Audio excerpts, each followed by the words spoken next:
Hey everybody, long time no see. A lot of stuff going on around here, and at the same time, not a lot. I guess I'll explain that here in a minute. But, FYI, the fox is still around. We haven't caught him. He's a wise, sneaky little fox. I guess that's where they get their reputation. But anyways, check this out. So, some weeks ago, we had put in a new garden fence right here, as you can see. Nothing fancy, but it gets the job done. We planted some vegetables, and we do have a few things growing. We got a few tomatoes growing, some peppers. I believe our potatoes have started off, some onions, some squash down there. However, we're running into one issue that I thought about but didn't realize it was going to take such a toll, and that's the wind. So now all the cows are gone. All the ones over here are gone. The ones over here are gone. And they're off to pasture for the summer, finally. So I'll have to take you out there and show you that, because we picked up a second pasture. And the chickens, we've only been letting out at night because of the fox. And so when we're out here doing evening chores, we let them come out for a couple hours while we're doing all of our chores, and that gives them the opportunity to run around, get it out. We've just been losing too many chickens. Look at this. These are a couple of our American breast hens, and they're really growing. Right behind it, we got some of those blue-laced red Wyandottes back there, and they're about half the size. But so these guys should be about 6 weeks away. Like I said previously, they have a little bit longer term growth than your Cornish cross, by at least double, maybe triple the amount of time, but we're okay with it. So they're all growing, chickens. I think we're down 8 chickens now, and we lost one of the American breasts, we lost one of the Wyandottes, and all kinds of just catastrophic losses. It really grouches me out. I ain't gonna lie. Oh man, I just get so discouraged thinking about it. And this fox is just, well, it's a fox. Here's a cool thing.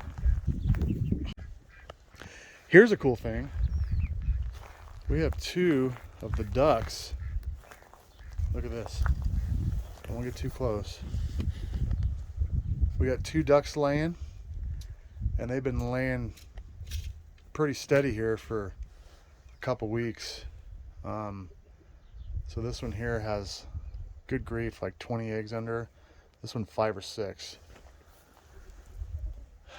But I believe we're gonna have some baby ducks, and another reason to get rid of the fox. So pretty excited about that. That's a little bonus.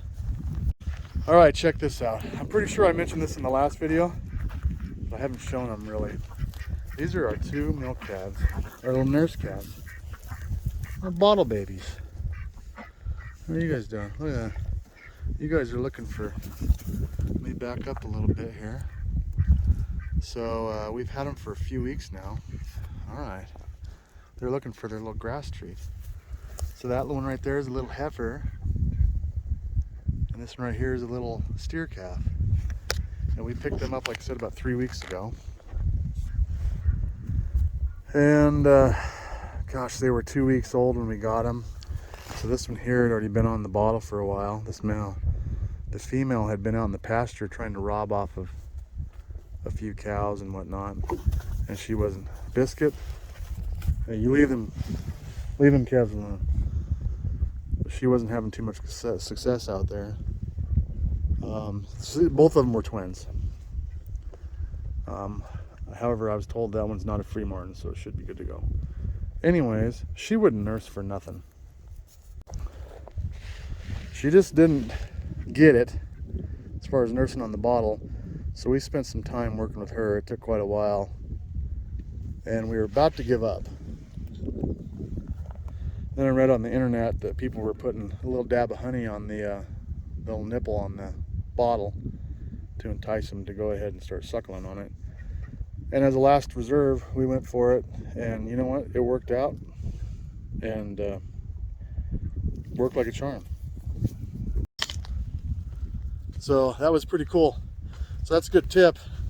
I wish I could have showed it on camera, but I had my hands full that day. But a little bit of honey on the nipple if they're just not wanting to suckle. And I mean, it was like a magic trick. It worked like a charm. So, and ever since then, she's been good to go. But pretty excited about that. But they're growing nice. They should be about 5-6 weeks old right now, and they're eating hay and whatnot. So I guess they got about another month and a half to go, I think, on bottle. What do you guys think? And then we can let them go to pasture after that. So pretty cool. So I'm gonna walk down here. I'm gonna walk right past you, Rooster. Go down to our grass patch. I like to get them a little bit of grass, those little calves. They think it's a pretty good treat. Check this out. So that little hay we had, that was a big mixture of oats and peas and grass and alfalfa. When we built our little nursery over here this winter, they left a bunch of seeds behind. The rain washed down in here, and it just started growing like wildfire. Now, I'm sure most people wouldn't realize why I'd be so excited about that, because up here on the old dirty butte, we don't have grass. So this is like a first to have this much grass. We didn't plant, we didn't water it, and it's lush. It's awesome. I'm gonna pick some for the calves.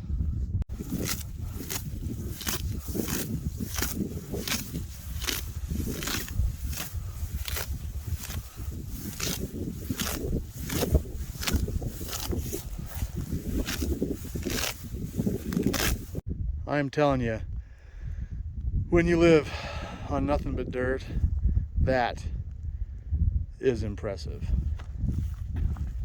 and exciting. It's all the way over here too.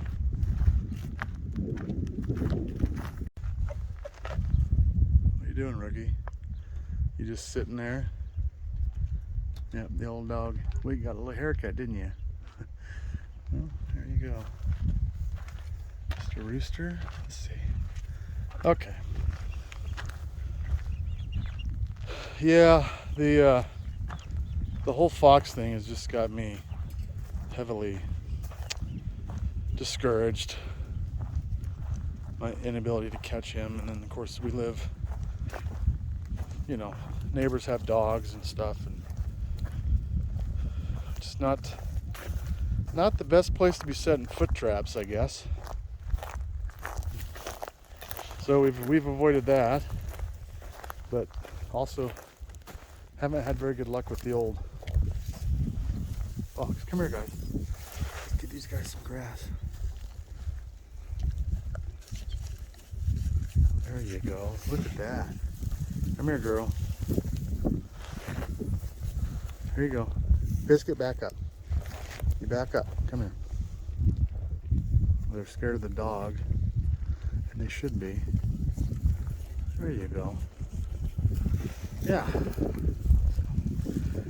So in all my discouragement and everything about losing so many chickens and feeling like it ain't gonna work, and these little calves have been kind of a bright spot because they've been doing pretty well. There you go. Boy, they just love that stuff, don't they? Yeah. Biscuit, back up. This dog is overzealous. Here you go. Look at that stuff. All right. I'm just gonna throw him the pile down there and let him have it. But so we'll be back here in a little while with your bottle. Okay. We'll be back with the bottle. Biscuit, come on. Leave these calves alone. Leave these calves alone. Let's go. Yeah, so it's gotten extremely quiet around here. Chickens are locked up most of the day. We have 2 little calves. All the cows are gone. 2 pigs. 2 pigs seem kind of lonely for some reason. I think they miss their neighbor cows and the chickens and ducks visiting them all day. So they get kind of depressed, I think. They're growing pretty well. This little male right here, he's getting pretty full sized, actually.